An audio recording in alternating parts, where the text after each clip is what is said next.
there, everyone. It's Nick Chappell back for another episode of Nick Does Disney. And we are all done with my latest round of park vlogs. And before we head back down to Disney World in a couple of weeks, I have some more fun videos to fill the gaps. And today I'm going to talk about my top 5 favorite restaurants in Disney World right now. Now, these aren't necessarily my favorite ones of all time, just the ones I am most currently in love with. So let the countdown begin. The Wave at the Contemporary is one of those that still seems to fly under the radar for some reason, but it absolutely shouldn't be. It's got a ton going for it, like these super reasonable prices for Disney World restaurants anyway, and it's walking distance to and from the Magic Kingdom, which you can't beat. The only thing that you can nitpick a little bit on is their theme, because there isn't really much of one, but that's pretty much the only quote-unquote negative here. I've eaten breakfast here a few times and recently had dinner there for the first time and was blown away. Now, breakfast has many yummy and unique options like a glazed donut French toast and sweet potato pancakes, which are super duper good. But the thing we always go for is the buffet. You'll find most of the a la carte breakfast options up there, and it's one of the best buffet prices on property at only $25 a person. You cannot beat that. Now, dinner is also fantastic, like I said. I went there for the first time back in September and was blown away. The big thing here at the Wave is that everything is super fresh and sustainable, and you'll find many healthier options here. The showstopper for me, though, is the bacon and eggs appetizer, which everyone raves about, and for good reason. The dish is a pork belly with a perfect egg on top with cheddar grits, and it is so good. They have also a braised beef short rib with seasonal veggies and a potato puree, which is what I got, and it was fantastic. So this restaurant at the Wave has a lot going for it, which is why it makes number 5 on my list. The Flying Fish of the Boardwalk is another one of those places, much like the Wave, that people just seem to not talk about an awful lot. But you should be, because it's fantastic. It was totally refurbished a couple of years ago, and the menu was revamped when a new chef came in. And if you love seafood, this is a really good place to go. It's a great location and has some fantastic dishes, including an appetizer I get every single time we go, which is a pork belly with gala apples and a cherry gastrique, and it is so tasty. This and the bacon and eggs, which I mentioned back at the Wave, are my 2 favorite appetizers anywhere in Disney World. Slam dunk for sure. And as far as entrees go, they have dishes like a sea bass, scallops, which is something my wife gets every time, a couple of steak options if you're not a seafood eater, and my personal favorite, which is the seafood pasta. It has shrimp, lobster, scallops, garden herbs. It is very tasty. Now, along with the food, we love the atmosphere in there and all the decor it has. It's a very chill restaurant, and even though it's a signature restaurant, it doesn't feel like super stuffy, and it's not usually very loud in there. It's a nice restaurant. You can just kind of relax and enjoy your meal and take it slow.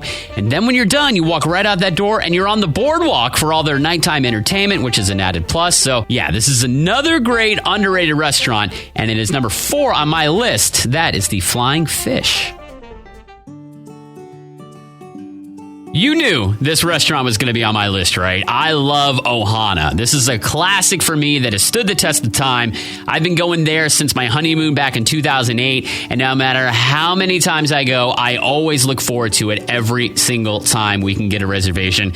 Now, Ohana offers both breakfast and dinner. Breakfast is a family-style service, so they bring the food right to your table, which is nice, and it also includes Mickey and Stitch waffles, scrambled eggs, sausage, ham. They've got biscuits and a nice fruit tray as well. Now, the food is standard Disney breakfast food. It's fine. It's not great or anything, but it's still really good. Now, the real draw here, though, is that it's a character meal. So you're going to get Mickey all decked out in a Hawaiian shirt. You've got Lilo and Stitch, and then Pluto is there for some strange reason, but they put him outside. You can take your photo before breakfast. It's a really fun way to kick off the day. You get to meet some top-notch characters as well with no wait. So breakfast, really good at Ohana, but dinner is where Ohana really shines. Again, it's all you care to enjoy, and it's served to you right at your table, so you don't have to get up and go to a buffet or anything like that. The meal starts with my favorite bread ever. It's the pineapple coconut bread. I love this bread. And then you get a really nice salad, which is also very yummy. And then you move right into the appetizers, including pork dumplings. honey coriander chicken wings, noodles tossed in teriyaki sauce, and mixed veggies, which are all so good. Then once you've enjoyed all that, the meat skewers come to the table. They include the most moist and perfectly cooked chicken skewers you will ever have, along with steak and shrimp skewers as well. And then they give you some dipping sauces to complement everything perfectly. All of this is so good, and just looking at it now makes me want it more and more. All the food is so good, you just want to keep eating it, but you've got to make room for one of, if not the most popular desserts at a table restaurant in all of Disney World, the Ohana bread pudding.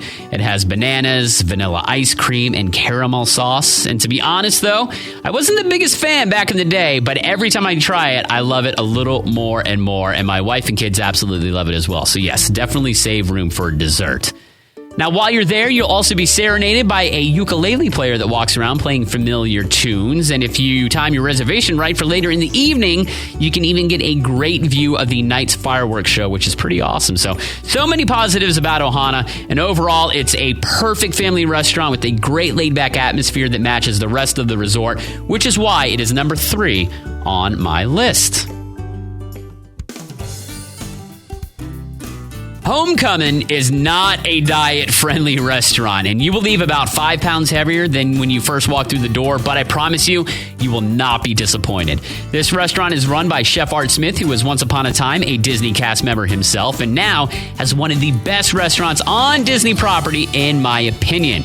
They serve an extremely popular brunch on the weekends, which I have still not had the chance to try, but I do know that dinner is amazing. Again, this is going to be some heavy food, but some of my favorites and standouts would be the ham, and jam biscuits. Now, this is taken off the menu for some reason a while back, but you can still ask for it, and they will make it for you, no problem. It's a mountain of shaved ham with pimento cheese and some delicious jam that's thrown on there, all between cheddar drop biscuits that are handmade, homemade, and mind-blowingly good.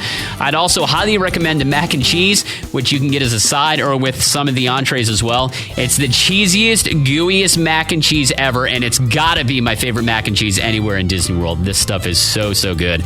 They've also got some tasty appetizers, including hush puppies with pimento cheese, which I also absolutely love, but you can put pimento cheese on anything and I'll dig it. Another standout are the Church Lady deviled eggs, which is one of their more popular appetizers, and for good reason.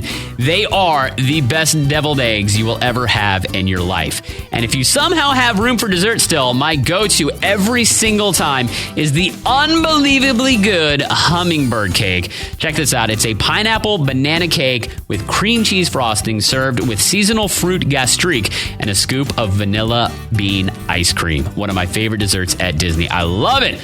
So, as I mentioned at the start, it's not going to exactly go with anybody's diet out there, but it's food you will not regret overindulging on. So, Homecoming, number 2 on my list.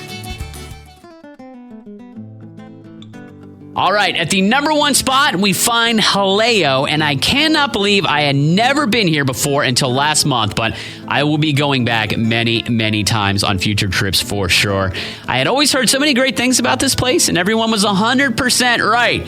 It's a nice, dark, cozy restaurant and is mainly tapas, which is so much fun because you can order a ton of small plates and order lots of different things, so you can try out a variety of things, which makes it really fun. It's run by celebrity chef Jose Andres, who brings the amazing flavors of Spain to Disney World. Now, the only problem with this restaurant is there are so many tapas dishes to choose from that you just want to try them all, but obviously you can't. Now, we went with, I think it was 7 or 8 different things the last time we were there, which included the amazing crispy bread with tomato. This was really good. They have a really awesome cheese plate, which we love because my wife and I are huge fans of cheese. Now, this is the showstopper. This is table-side carved Iberico ham, which has everybody's heads turning in the restaurant every time that cart rolls by, so I would highly recommend that. Then you've got some head-on shrimp that were huge, and they were cooked in garlic and olive oil and served in a piping hot, really cool pan they set down in front of you. They had some amazing chicken fritters with a bechamel sauce, which takes 2 days to make. That's a lot of work for these things. And I love paella, and even though I haven't had a ton of it in my life, this was hands down the best paella I will ever have. have. Now, the one we had that night was bursting with flavor and loaded with like 5 different types of mushrooms in it. Now, it does change daily, which is awesome because they have a tendency to keep it fresh, so it's always something new you can try, and it's all made in an open kitchen, so it's really, really cool. So you can check out how they make their paella in there.